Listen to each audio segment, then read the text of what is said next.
ఓం శుక్లాంబరధరం విష్ణుం శశివర్ణం చతుర్భుజం ప్రసన్నవదనం ధ్యాయేత్ సర్వవిఘ్నోపశాంతయే అని స్వామివారికి నమస్కారం చేసుకుని మన మనుస్మృతిలో వివాహాలు ఎన్ని రకాలు అని చూసుకుంటూ వస్తూ ఉన్నాము. అవి మొత్తము 8 రకాల వివాహాలున్నాయి. 4 హితం కలిగించే వివాహాలు, 4 అహితం కలిగించే అధమ రకాలైన వివాహాలు ఉన్నాయని చెప్తూ ఉన్నారు. అందులో మొదటిది బ్రాహ్మ వివాహము. బ్రాహ్మ వివాహం అని ఎందుకు పిలుస్తూ ఉన్నారు అంటే, బ్రహ్మము అంటే వేదము అంగీకరించింది కాబట్టి, వేదోక్తమైన వేద విహితమైన వివాహము బ్రాహ్మ వివాహము. ఈ బ్రాహ్మ వివాహము ఎట్లా ఉంటుంది అంటే, ఆ అమ్మాయి ఎవరిని పెళ్లి చేసుకోదలుచుకుంటుందో తనకు తగిన చదువు, శీలము, వయస్సు, రూపము ఆదులుగా కలిగిన వాణ్ణి చూసుకుని, ఆ అమ్మాయికి నచ్చిన వాణ్ణి ఆమె స్వయంగా వరిస్తుంది. ఆమె స్వయంగా వరిస్తుంది. దాన్ని స్వయంవరం అని పిలుస్తారు. ఈ బ్రాహ్మ వివాహాన్ని స్వయంవరం అని పిలుస్తారు. ఈ స్వయంవరంలో ఆ అమ్మాయి ఎవరిని కోరుకున్నదో, ఎవరిని వరించిందో ఆ వరుణ్ణి, అందుకనే అతన్ని వరుడు అని పిలుస్తారు, వరింపబడ్డవాడు. ఆయన్ని ఆహూయ పిలిపించి, అర్చయిత్వా గౌరవించి, ఆ అమ్మాయిని చక్కగా అలంకరించి, కన్యాదానం చేస్తే దాన్ని బ్రాహ్మ వివాహం అని పిలుస్తారు. ఆ తర్వాత దైవ వివాహం అని రెండో రకం వివాహం ఉన్నది. ఇందులో ఒక అబ్బాయిని ఋత్విక్కుగా వరించి, వివాహం అన్నదాన్ని యజ్ఞంగా జరుపుతూ, అందులో ఋత్విక్కుగా ఎవరిని వరించారో అటువంటి వరుడిని ఆయన యజ్ఞకర్మగా వివాహాన్ని చేస్తూ ఉంటే, ఇది మనకు జనరల్‌గా తెలుస్తూ ఉంటుంది. మనము అగ్నిసాక్షిగా చేస్తూ ఉన్న వివాహాలుంటాయి. ప్రధానంగా పెళ్లి కొడుకే చాలా క్రియలు చేస్తూ ఉంటాడు. ఆయనతోటే చేయిస్తూ ఉంటారు. పెళ్లి కూతురిని తయారు చేస్తూ ఉంటారు అవతల. పెళ్లి కూతురు ఎక్కువగా చేసేదేముండదు. ఆ అమ్మాయిని అలంకారం చేసి తీసుకొనొస్తారు. ఈ పెళ్లి కొడుకే అక్కడ యజ్ఞాన్ని చేస్తూ ఉంటాడు. ఆయన్ని ఋత్విగ్గా ఉంటాడు ప్రధానంగా. ఆయనకు ఈ అమ్మాయినిచ్చి సుతాదానం, కన్యాదానం చేస్తే దాన్ని దైవ వివాహంగా చెప్తారు. ఎందుకు అంటే, ఆ అబ్బాయిలో దైవీ గుణాలు ఉంటే ఆయన్ని పిలిచి, ఆయన చేత ఈ యజ్ఞం చేయిస్తూ, అమ్మాయిని ఆ యజ్ఞ సమయంలో కన్యాదానంగా ఇవ్వడాన్ని దైవీ వివాహం అని పిలుస్తారు. ఇందులో ఆ అమ్మాయి శృతము, శీలం కలిగిన వరుణ్ణి వరిస్తుంది. ఇక్కడ అదే విధంగా దైవీ గుణాలతో ఉన్న ఆ వరుడికి అమ్మాయినిచ్చి పెళ్లి చేస్తారు. ఆ తర్వాత మూడో రకము వివాహము ఋషి వివాహము.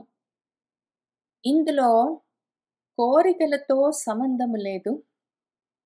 ధర్మంగా ఒక ఋషిలాగా ఉన్న వరుడు భార్యను స్వీకరించడము ఆర్ష వివాహము.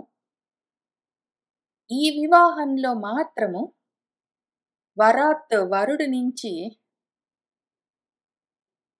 ఒకటో రెండో గోమిథులాలను పుచ్చుకుని కన్యాదానం చెయ్యవచ్చు. నాలుగో రకం వివాహము.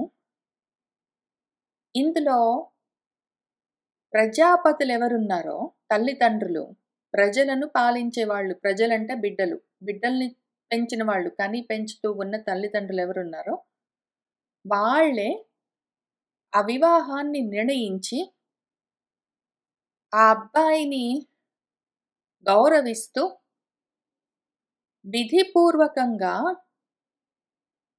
కన్యాదానం చెయ్యడము ప్రాజాపత్య వివాహమని చెప్తారు. ఈ వివాహ సమయంలో వీళ్ళిద్దరూ ధర్మంగా గృహస్థ ధర్మాలను కూడి చరతాం ఆచరింతురుగాక అని వాళ్ళు వాచా చెప్తూ ఇంకివాటి నుంచి వీళ్ళిద్దరూ కలిసి గృహస్థ ధర్మాలను ఆచరిస్తూ ఉంటారు అని ఆశీపూర్వకంగా చేసే వివాహమేదున్నదో అది ప్రాజాపత్య వివాహము. వివాహం అంటేనే అర్థము విధి విహితమైన ధర్మాలను, విద్యుక్త ధర్మాలను, గృహస్థు ధర్మాలను వహించడం.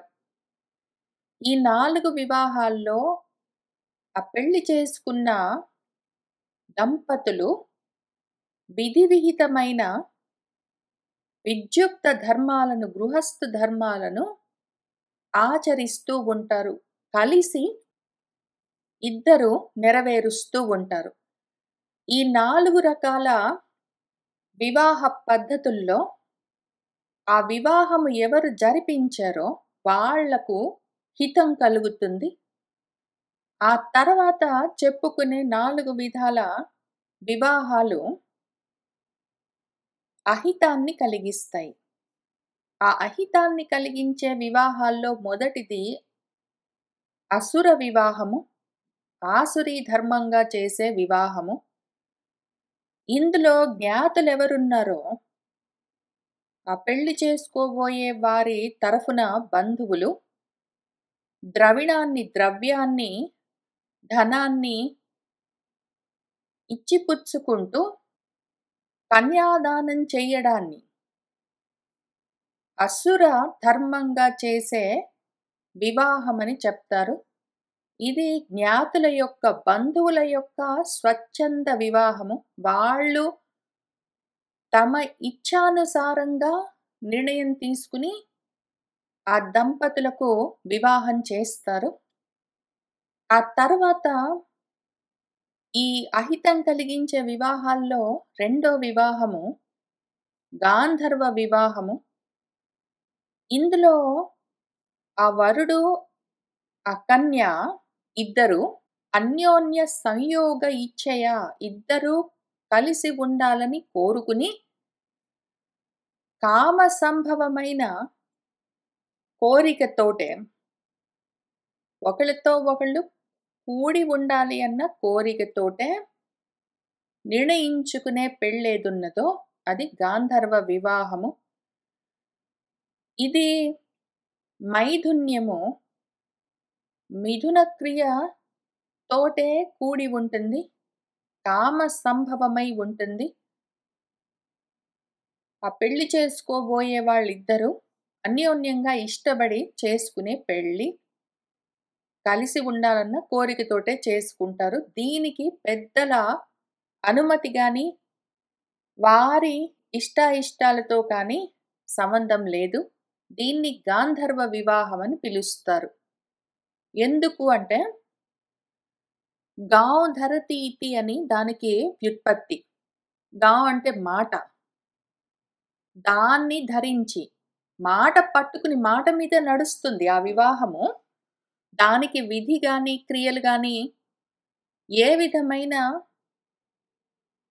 వేదోక్తమైన మంత్రాలతో గాని దేంతో సంబంధం లేదు. ఆ ఇద్దరూ అన్యోన్యంగా కలిసి ఉందామని నిర్ణయించుకున్నాక, ఆ విధంగా కోరుకున్నాక,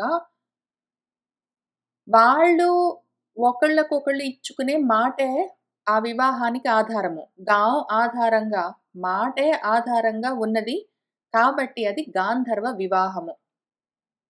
ఆ తర్వాత మూడో రకము అహితం కలిగించే వివాహాల్లో రాక్షస విధి ఒకటి ఉన్నది. హత్వా చిత్వా చ భిత్వా చ క్రోశంతీం రుదతీం గృహాత్ ప్రసహ్య కన్యాహరణం రాక్షసః విధిః ఉచ్యతే.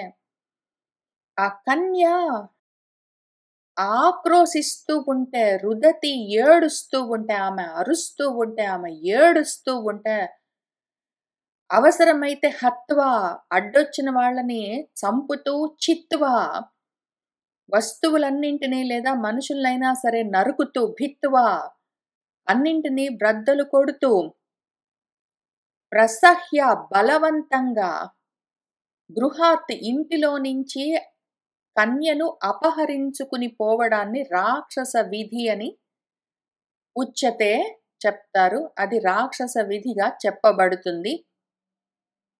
ఆ తర్వాత ఇంక చివరగా ఉన్న వివాహ విధి సుప్తాం మత్తాం ప్రమత్తాం వా రహః యత్ర ఉపగచ్చతి సహ పాపిష్టః వివాహానాం పైశాచః చ అష్టమః అధమః. ఆ అమ్మాయి ఎక్కడైతే సుప్తాం పడుకునున్నది, నిద్రపోతున్నది, మత్తులో ఉన్నది లేదా ఆమె తెలివి తప్పి ఉన్నది, ప్రమత్తంగా ఉన్నది, జాగ్రత్తగా లేదు, ఆమె ఆదమరిచి ఉన్నది, ఆమె తెలివి తప్పి ఉన్నది, నిద్రపోతూ ఉన్నది. అటువంటి పరిస్థితుల్లో రహః, ఏకాంతంగా రహస్యంగా ఎవరూ లేకుండా ఎవరైతే ఉపగచ్చతి ఆమెను చేరుతాడో సహ వాడు పాపిష్టః, పాపిష్టివాడు. అది పాపిష్టి వివాహము. అసలు వివాహాలన్నింటిలోకి పాపిష్టమైన వివాహం ఇది. పైశాచిక వివాహం అని చెప్తారు. అధమం ఇది అన్నింటికన్నా. ఈ అధమమైన అష్టమః పైశాచికమైన పాపిష్టి వివాహము ఎవరు చేస్తారు అంటే తమోగుణం బాగా పైకొచ్చి ఉన్న వాళ్ళు ఇటువంటి చర్యలు చేస్తారు. రేప్ అని పిలుస్తారు మనకు. ఆ తర్వాత రాక్షస వివాహాలు ఎవరు చేసుకుంటారంటే రజోగుణం ఎక్కువ ఉన్న వాళ్ళు యుద్ధాలన్నీ చేసి, చంపడాలన్నీ చేసి, అన్నింటినీ విరగ్గొడుతూ, పగలదీస్తూ, ఆ అమ్మాయి ఏడుస్తుంటే, అరుస్తుంటే బలవంతంగా ఇంట్లో నుంచి అపహరించి తీసుకుని వెళ్ళి ఎవరైతే ఆ విధంగా ప్రవర్తిస్తారో దాన్ని రాక్షస వివాహం అని చెప్తారు. ఇది రజోగుణంతో ఉంటుంది, ఇది తమో గుణంతో ఉంటుంది. ఈ గాంధర్వ వివాహము కామంతో కూడి ఉంటుంది. ఈ అసుర వివాహము ఆసురత్వంతో, లోభితనంతో, పట్టుదలలతో వాటితో ఉంటుంది. ఈ 4 రకాల వివాహాలు కూడా అహితం కలిగిస్తాయి. దీనికి రాక్షస వివాహం అని పేరెందుకొచ్చింది అన్నీ చెప్తూ వచ్చాను కాబట్టి ఇది కూడా చెప్తాను. ఆసురీ వివాహం అంటే అసుర లక్షణాలతో, సురత్వము అంటే జ్ఞానము లేదు, అజ్ఞానంతో అసువులలో రమించడము, దేహాల మీద నేను కన్నాను నా పిల్లలు అన్న, నా జ్ఞాతులు నా వాళ్ళు అన్న మమకారాలతో కానీ లోభితనాలతో ఆసురీ సంపదలతో ఉన్నవాళ్ళు చేసే వివాహాలు, ఆసురీ వివాహాలు. మాట మీద నడుస్తూ ఉంటుంది ఇది. ఇంకా వేరే ఎవరు దానికి సాక్షులుగా ఉండరు. అగ్ని సాక్షిగా ఉండదు, మనుషులు సాక్షులుగా ఉండరు, వేదము సాక్షి కాదు. వీళ్ళ మాటే వీళ్ళ నమ్మకము, దాంతో జరుగుతుంది కాబట్టి గాంధర్వము. రాక్షసము అంటే ఎవరి నుంచైతే మనల్ని మనము రక్షించుకోవాలో అటువంటి వాడు రాక్షసుడు.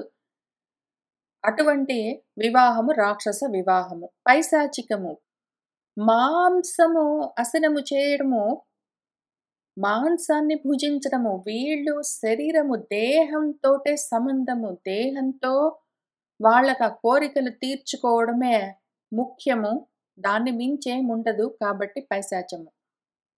ఇప్పుడు మన మనువు గారు మనం చూసుకున్న ఈ 8 రకాల వివాహాల గురించి ఎవరెవరికి ఎటువంటి హితాహితము కలుగుతుంది అని ఇక్కడ 15వ శ్లోకంలో చెప్పారు. బ్రహ్మాదిషు వివాహేషు చతుర్షు ఏవ అనుపూర్వశః బ్రహ్మవర్చస్వినః పుత్రాః జాయంతే శిష్ట సమ్మతాః. రూపసత్వగుణోపేతాః ధనవంతః యశస్వినః పర్యాప్తభోగాః ధర్మిష్ఠాః జీవంతి చ శతం సమాః. ఎవరైతే బ్రాహ్మ వివాహం దగ్గర నుంచి మొదలుపెట్టి చతుర్షు 4 వివాహాల వరకు వరుసగా అనుపూర్వేశః అంటే వరుసగా బ్రాహ్మ వివాహము, దైవ వివాహము, ఆర్ష వివాహము, ప్రాజాపత్య వివాహం వరకు ఏవున్నాయో అటువంటి వివాహాల వల్ల బ్రహ్మవర్చస్సు కలిగిన వాళ్ళు శిష్టుల చేత పూజ్యుల చేత సమ్మతింపబడే వాళ్ళైన పుత్రులు బిడ్డలు జాయంతే కలుగుతారు. అటువంటి బిడ్డలు రూపంతో, సత్వము శక్తితో, చక్కటి గుణాలతో కూడి ఉంటారు. ధనవంతులవుతారు, యశోమూర్తులవుతారు. పర్యాప్త భోగాః చక్కగా అన్ని భోగాలు అనుభవించగలిగే స్థితిలో ఉంటారు. దరిద్రులు గారు ధర్మంతో ఉంటారు, వాళ్ళు ధర్మనిష్టలో ఉంటారు. శతం సమాహ జీవంతి చ వాళ్ళు 100 ఏళ్ళు కలకాలము సుఖంగా జీవిస్తారు. ఇతరేషు తు శిష్టేషు నృశంస అనృతవాదినః జాయంతే దుర్వివాహేషు బ్రహ్మధర్మ ద్విషః సుతాః. మిగిలిన 4 వివాహాలేవున్నాయో ఆసురి, గాంధర్వ, రాక్షస, పైశాచిక వివాహాలు, ఆ మిగిలిపోయిన 4 వివాహాలేవున్నాయో అటువంటి వివాహాల వల్ల నృశంస దయలేని వాళ్ళు, అనృతవాదులు అబద్ధాలు చెప్పేవాళ్ళు, బ్రహ్మధర్మాన్ని ద్వేషించేవాళ్ళు, అటువంటి సుతలు బిడ్డలు జాయంతే కలుగుతారు. అవి దుర్వివాహాలు, చెడు వివాహాలు. ఆ విధంగా వివాహం చేసుకుంటే అటువంటి దుర్మార్గులే బిడ్డలుగా కలుగుతారు అని చెప్తూ ఉన్నారు. చెప్తూ అనిందితైః స్త్రీ వివాహైః అనింద్యా భవతి ప్రజా నిందితైః నిందితాః నృణాం తస్మాత్ నింద్యాత్ వివర్జయేత్. ఈ స్త్రీ పురుష వివాహాలు అనిందితమై దోషం లేకుండా ఉన్నాయంటే అప్పుడు అటువంటి వివాహాల వల్ల అటువంటి దోషాలు లేని ప్రజా బిడ్డలే కలుగుతారు. నిందనీయమైన వివాహాల వల్ల అటువంటి వివాహాలు ఒకవేళ మనుషులు చేసుకుంటే దానివల్ల నిందనీయమైన ఫలితాలే ఉంటాయి. తస్మాత్ కాబట్టి నిందనీయమైన వివాహాలను వర్జించి ఉండవలసి ఉన్నది. అటువంటివి తప్పు చెయ్యరాదు అని చెప్తున్నారు. ఇప్పుడు ఒక క్షణం మనం ఇక్కడ ఆలోచించి చూసుకుందాము. బ్రాహ్మ వివాహము, దైవీ వివాహము, ఆర్ష వివాహము, ప్రజాపత్యం అయితే మంచి బిడ్డలు కలుగుతారు. తర్వాత చేసుకునే వివాహాలు ఏమున్నాయో తర్వాత వివాహ రకాలని చెప్పారు. ఆ ద్రవిడం ఇచ్చి కట్నాలు అవన్నీ ఇచ్చి డబ్బులన్నీ ఇచ్చి పుచ్చుకుని ఒకవేళ తల్లిదండ్రులు వాళ్ళ పిల్లలకు పెళ్లిళ్ళన్నీ చేస్తే అది ఆసర వివాహము. దానివల్ల దుర్మార్గులు బిడ్డలు కలుగుతారు అని చెప్తూ ఉన్నారు. ఇప్పుడు చాలా భాగము కొన్ని తరాలుగా ఇటువంటి వివాహాలే జరుగుతూ వచ్చాయి. వరకట్నాలు, కన్యాశుల్కాలు అనుకుంటూ ఏ కారణానికైనా సరే మనుషుల్లో ఆసురీ లక్షణం పెరగడం వల్ల ద్రవిణాలతో కూడుకున్న వివాహాలు జరుగుతూ వచ్చాయి. ఇటువంటి వివాహాలు జరిగినప్పుడు అటువంటి వాళ్లకు కలిగిన బిడ్డలందరూ దుష్టులు, బ్రహ్మద్వేషులు, దయలేని వాళ్ళు, అబద్ధాలాడే వాళ్ళు కలుగుతారు అని చెప్తున్నారు.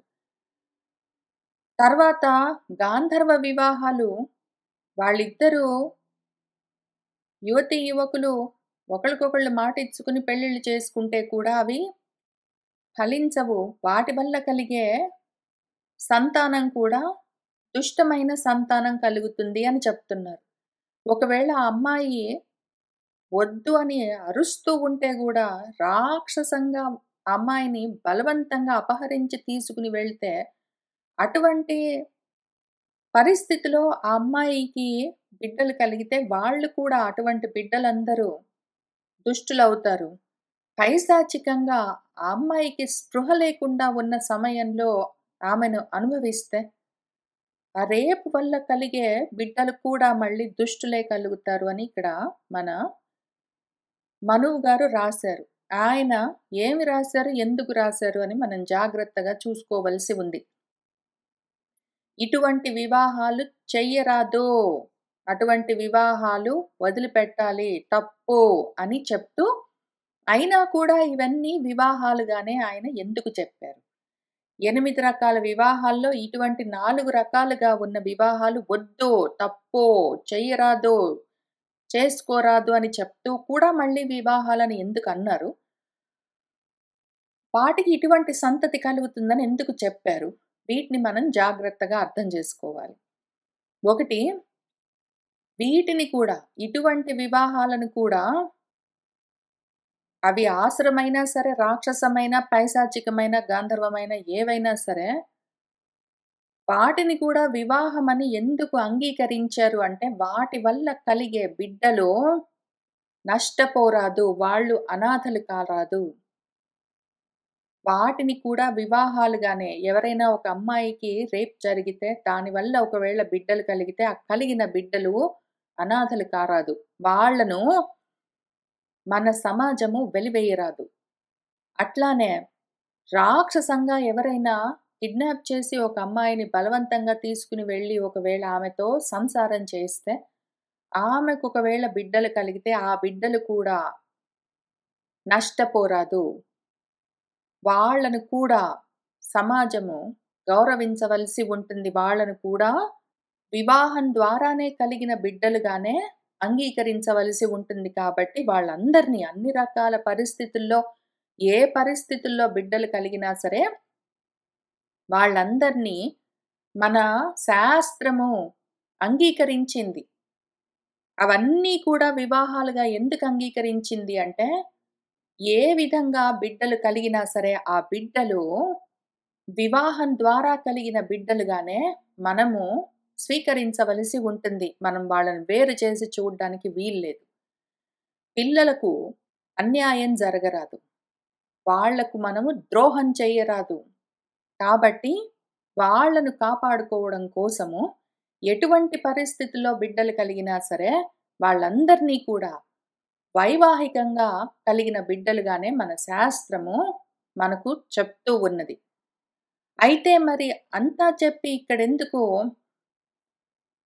మంచి వివాహాల వల్ల మంచి జరుగుతుంది, చెడు వివాహాల వల్ల చెడు జరుగుతుంది అని ఎందుకు చెప్తున్నారో చూసుకుందాము. దీన్ని 2 రకాలుగా చూద్దాం. ఒకటి, పెళ్లి చేసే వాళ్లకు చెప్తూ ఉన్న జాగ్రత్తలివి. ఎవరైతే పెళ్ళిళ్ళు చేస్తారో వాళ్లకు చెప్తూ ఉన్న జాగ్రత్తలు. మీరు ఒకవేళ బ్రాహ్మ వివాహం దగ్గర నుంచి ప్రజాపత్యం వరకు వివాహాలు చేశారంటే మీకు మంచి జరుగుతుంది అని చెప్తున్నారు.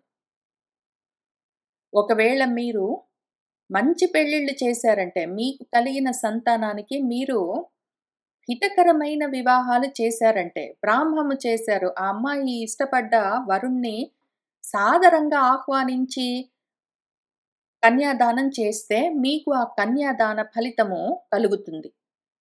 ఒకవేళ మీరు యజ్ఞంగా వివాహాన్ని జరుపుతూ దైవీ గుణాలతో ఉన్న వరుణ్ణి సత్కరించి ఆయనకు కన్యాదానం చేస్తే మీకు ఆ కన్యాదాన ఫలం తగ్గుతుంది. ఒకవేళ ఆర్ష వివాహం చేస్తే ఆ కన్యాదాన ఫలం తగ్గుతుంది. ఒకవేళ ప్రాజాపత్యం చేసినా సరే ఆ అమ్మాయి అబ్బాయి ఒకళ్ళనొకళ్ళు కోరుకోవడం అన్నది వాళ్ళు చేయలేదు. మీరే వీళ్ళిద్దరూ ఒకళ్ళకొకళ్ళు తగిన వాళ్ళు అని నిర్ణయించి పెళ్ళిళ్ళు చేశారు. అయితే ఇందులో నాకేంటి లాభం కాదు. కన్యాదానం చేయడము నాకు పుణ్యము అనుకుని చేశారు. కాబట్టి మీకు కూడా అటువంటి పెళ్ళిళ్ళు చేసిన వాళ్లకు కూడా కన్యాదాన ఫలం కలుగుతుంది. అయితే ఇక్కడి నుంచి చేసిన వాటికి కన్యాదానం చేసినా కూడా ఇందులోనే ఉంటుంది మరి. డబ్బులు తీసుకున్నా ఇచ్చినా కన్యాదానం చేసేందుకు అవకాశము ఈ ఆశ్రి ధర్మంగా చేసే వివాహంలో ఉంటుంది. మిగిలిన వాటికి కన్యాదానం చేసేందుకు అవకాశం కూడా ఉండదు. కాబట్టి కన్యాదాన ఫలం ఎట్లాగూ ఉండదు వీళ్ళకి. వీళ్ళకు కలిగే కన్యాదాన ఫలము అహితం కలిగిస్తుంది. ఈ విషయము పెళ్ళిళ్ళు చేసే వాళ్ళ కోసము చెప్తూ ఉన్నారు. పెళ్ళిళ్ళు చేసుకున్న వాళ్ళ కోసం కాదు. పెళ్ళిళ్ళు చేసుకున్న వాళ్ళు సొంతంగా నిర్ణయించుకొని చేసుకునేది గాంధర్వం. గాంధర్వ వివాహం ఒకవేళ చేసుకుంటే అది మంచిది కాదు, వద్దు అని ఎందుకు చెప్తున్నారు? ఆ అమ్మాయి, అబ్బాయి కోరుకుని ఒకళ్ళకొకళ్ళు మాటిచ్చుకుని పెళ్లి చేసుకుంటే అది మంచిది కాదు, వద్దు, వదిలిపెట్టండి, అటువంటి వివాహాలు చేసుకోవద్దని ఎందుకు చెప్తున్నారంటే, అటువంటి వివాహాలకి సాక్షులుండరు. ఆ తర్వాత మన శకుంతల, దుష్యంతుడిలాగా దూషించేవాడెవడైనా ఉండి, వాడు ఆ అమ్మాయికి మాటిచ్చి, ఆమెతో కూడి ఉన్నాక, తర్వాత ఎవరు చూసిన వాళ్ళు లేరు, చెప్పగలిగిన వాళ్ళు లేరు గాబట్టి, "నువ్వెవరో నాకు తెలీదు" అంటే, ఆ అమ్మాయి అన్యాయమైపోతుంది. పిల్లలకి చాలా నష్టం కలుగుతుంది. కాబట్టి వద్దు అని చెప్తున్నారు. మిగిలినవైతే ఇంకా అన్యాయం. అసలు ఆ అమ్మాయికి ఇష్టం లేకుండా చేసుకునే పెళ్ళిళ్ళు. కాబట్టి ఇటువంటి 4 పెళ్ళిళ్ళలో పెళ్లి చేసిన వాళ్లకు ఫలం కలగదు. వాళ్ళకి అహితమే కలుగుతుంది. కావాలని కోరుకుని పెళ్లి చేసుకునే ఈ గాంధర్వ వివాహంలో వాళ్ళు కన్యాదానం ఫలం అన్నది వాళ్ళకెట్లైనా వాళ్ళ తల్లిదండ్రులకు ఇవ్వకుండా వీళ్ళే చేసుకుంటారు. కానీ వీళ్ళకు కూడా మంచి జరగదు. ఈ విషయాలు చెప్పడం కోసం, ఇవి మనకు చూపించడం కోసమే ఈ 4 వివాహాలు, మొదటి 4 వివాహాలు మంచివి. మీకు మంచి పిల్లలు కలుగుతారు. వాళ్ళు బాగుంటారు అని ఆశ చూపిస్తూ ఉన్నారు.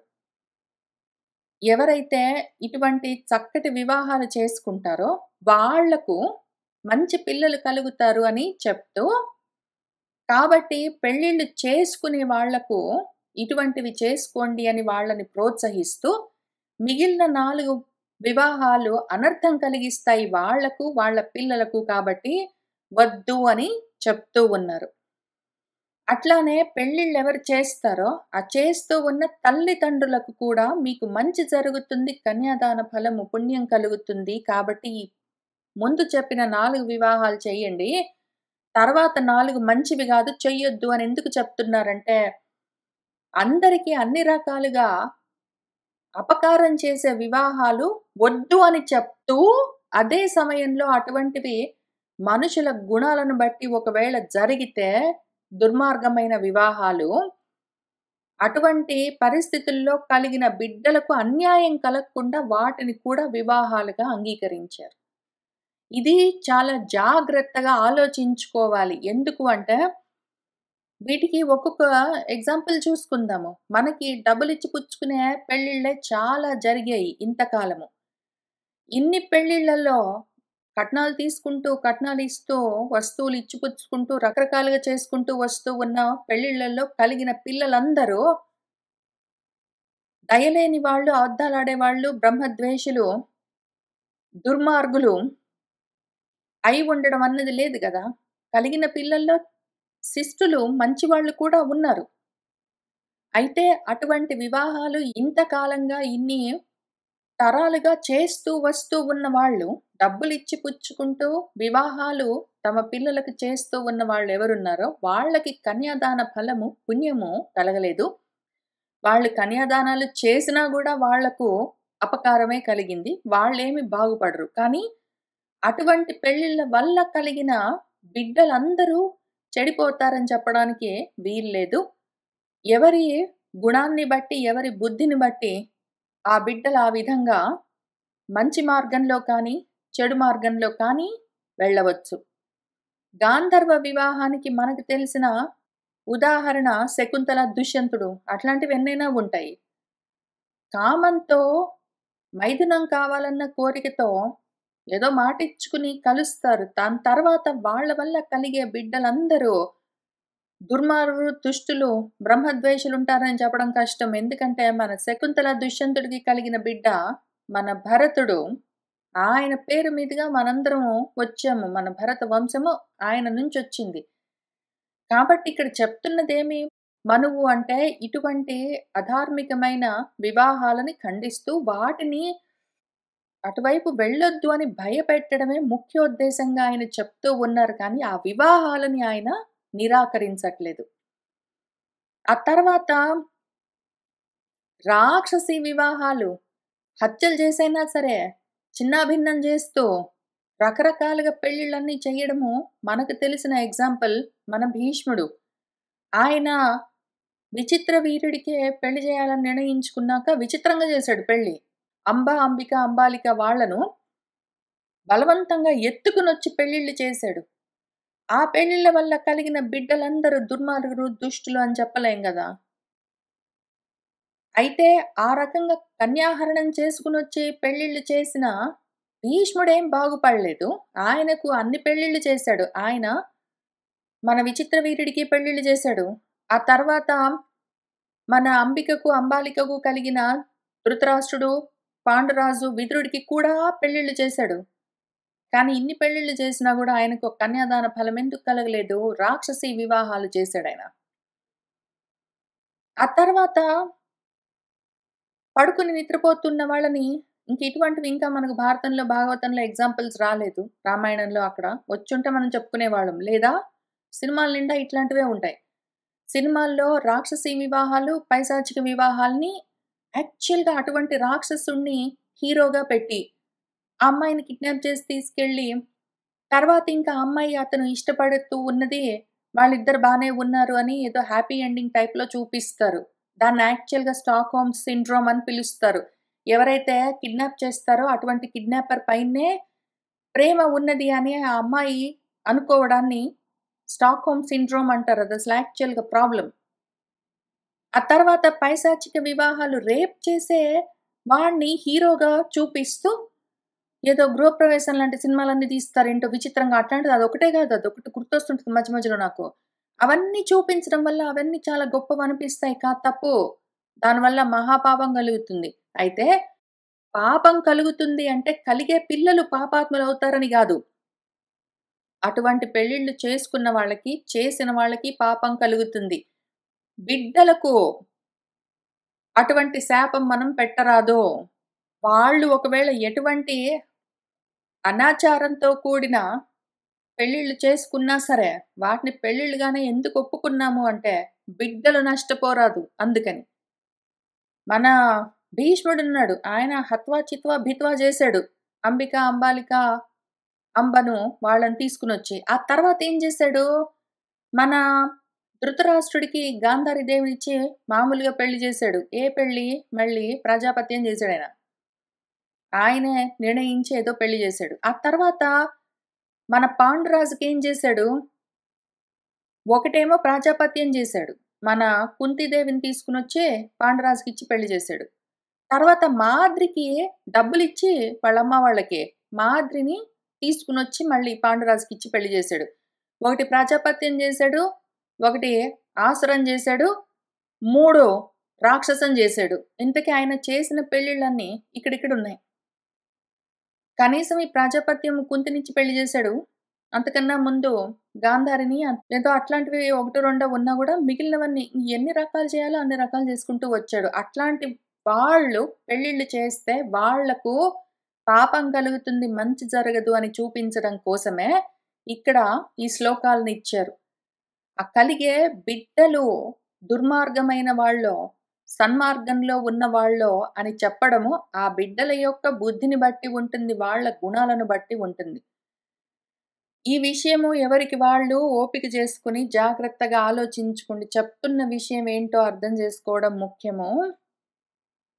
అనుమానం ఉంటే ఇందులో ఏది మంచి వివాహం, ఏది కాదు అని అనుమానం ఉంటే మొదటి వివాహం చూసుకున్నామంటే శాంతిగా ఉండొచ్చు. బ్రాహ్మం చూసుకున్నాము. ఆ అమ్మాయి ఉన్నది.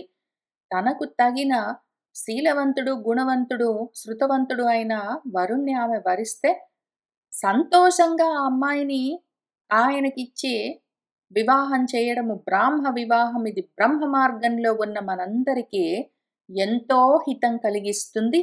మన మనువు గారు ఈ మనుస్మృతిని చెప్పిన స్వయంభవ మనువే స్వయంగా తన కూతురు ఎవరిని వరించిందో ఆ అబ్బాయిని కర్దముణ్ణి వెతికి మరీ వెళ్ళి ఆయన్ని గౌరవంగా అడిగి తన కూతుర్నిచ్చి వివాహం జరిపించాడాయన. ఆ విధంగా చేసి ఆయన బాగుపడిపోయాడు. కాబట్టి ఇన్ని రకాల వివాహాలు మనుషుల బుద్ధులను బట్టి జరుగుతూ ఉంటాయి. బిడ్డలకు నష్టం కలగకూడదు గాబట్టి అన్నీ మనం అంగీకరిస్తాము. ఏది నిరాకరించము. కానీ అటువంటి పెళ్ళిళ్ళు చేసుకున్న వాళ్లకు, చేస్తూ ఉన్న వాళ్లకు కలిగే హితాహితాలు ఎవరికి వాళ్ళు చూసుకోవలసి ఉంటుంది. ఇవాళ ఇక్కడికి ఆపుదాము. వచ్చే వారం ఇంకా తర్వాత ఏం జరిగిందో ఇంకేం తెలుసుకోవాలో మనం చూసుకుంటూ వెళ్దాము. సర్వం శ్రీకృష్ణ పరబ్రహ్మ పాదారవిందార్పణమస్తు.